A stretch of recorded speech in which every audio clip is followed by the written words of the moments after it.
साखर कारखानदार, केंद्र सरकार, महाराष्ट्र सरकार यांनी चालू साली गळीत हंगामास येणाऱ्या ऊसास प्रति टन 4,500 रुपये दर जाहीर करावा।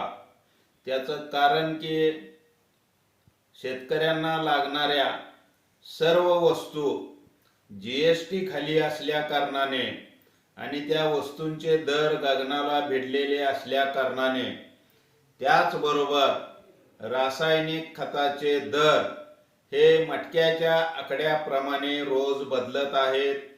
ती महागाई, कारण त्याच्यावरली केंद्र सरकारनं सबसिडी हटवल्यामुळं रासायनिक खत महागलेलं आहे। त्याचबरोबर शेतकऱ्याला लागणारी वीज असेल, त्याचबरोबर शेतकऱ्याला लागणारे शेतमजूर असेल किंवा इतर सर्व कच्चा माल जो शेतकऱ्यांना लागतो, त्या सर्व वस्तूंची महागाई वाढलेली आहे। बाजारातील साखरेचे दर बघितले तर ते 31 रुपयेवर आहेत। गेले एक वर्षभर केंद्र सरकार साखरेचं दर वाढवण्याचं टाळाटाळ करत आहे।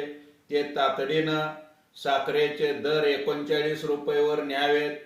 त्याचबरोबर जे शेतकऱ्यांना आज अतिवृष्टी असेल किंवा निसर्गाचा झटका जो बसतो, त्या सर्व बाबींचा विचार करून शेतकऱ्यांना, ऊस उत्पादकांना यावर्षी चालू गळीत हंगामाला प्रति टन 4,500 रुपये सरकारनं आणि कारखानदारांनी जाहीर करावी, अशी एक शेतकरी म्हणून मी मागणी करत आहे।